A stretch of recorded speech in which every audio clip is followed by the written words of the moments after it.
president of the college had sent her home. He was afraid she was going to die on there. But we doctored Willie Sue. She was all right. Well, I don't know how Mama knew I was coming in on that train. She did like to talk about her ways. So, just after graduation, I married Carl Burke Tanksley. He was the most handsome man at Reinhardt, and we do look good together. Carl is tall, has dark hair, always keeps his clothes nice and neat. Now, he won't walk around in his work clothes all dirty. Not Carl. The minute he gets home, he cleans himself up. He always cares about the way he looks. Now, we didn't have a lot of money. You know, nobody did in those days. Why, when we got married, we didn't have $5 between us. But we always kept one nice suit of clothes apiece. Carl's first job after we married was working at the lumber yard. He made 15 cents an hour, and that was hard-earned money. My first job was teaching school up at Sugar Creek. Both Carl and I had been 2 years of college and passed our state of Georgia teacher's exam. But they would only let one to a family be a school teacher because, see, the money was so good. $15 a week. So that's good money for the Depression. Well, Sugar Creek was a good piece from home, and Carl and I scraped together $75, and he bought me an old 1926 A model with a rumble seat. And I'd drive that old A model up the holler through all the mud holes to the 2-room schoolhouse at Sugar Creek. Miss Mamie Kirk, she taught the older children, and I taught the primaries. Some of those children looked so raggedy. I always carried a big lunch to school so I could divide it up with those that didn't have any. I couldn't stand to watch a child go hungry. It'd break my heart to be working with a child and him just be getting at his numbers, and then have his daddy come and take him from school for a farmhand. But that's how folks did. They were poor, and they needed all the help they could get on the farm.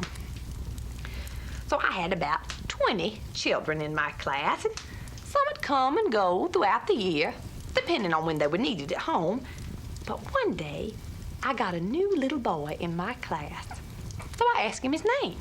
Well, he told me that his name was Palmsby. Well, I was a little bit taken aback, so I said, "Son, could you spell that for me? I want to make sure that I get it right in my roll book." Well, he was only 6 years old, and he couldn't spell it, so I said, "Do you have any older brothers or sisters in school that I might speak with?" He said, "No, he was only one." So I said, "Well, the next time your mother is over this way, please have her to stop in and see me so I can be sure to get it right." Well, a few days later, this tired little old woman stopped by the schoolhouse, and she told me that she was Palmsby's mother. Now, she said she couldn't spell his name because she couldn't read or write, but she could show me where it was spelled out.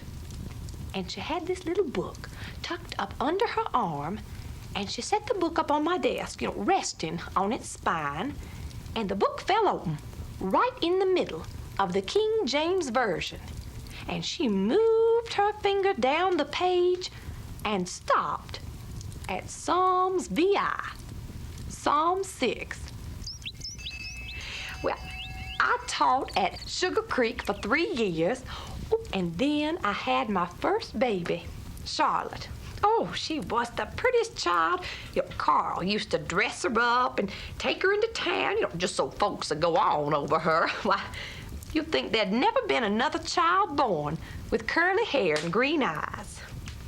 Well, Charlotte was about 4 years old when the trouble started in Germany, and Carl enlisted. When the war started, times were hard. Charlotte and I had to move back into town, to live with Big Mom and Dad Eden because, and Granddaddy Hyden Tyler, he had to come too, because with Fanny dead, he couldn't take care of himself. His eyes were going. So we were all a handful there in the house for Big Mama. But there wasn't any way around it. I had to live closer into town so I could get a ride to my new teaching job up at Tinga. They were rationing the gas and the metal by then, and I was the only one earning real cash money. Well, now, Clyde and Tyler, he still had his land, his businesses, and so on, but I was the only one with a steady cash income for the whole troop of us. So I'd leave in the morning for school before light, and I wouldn't get home till late dark.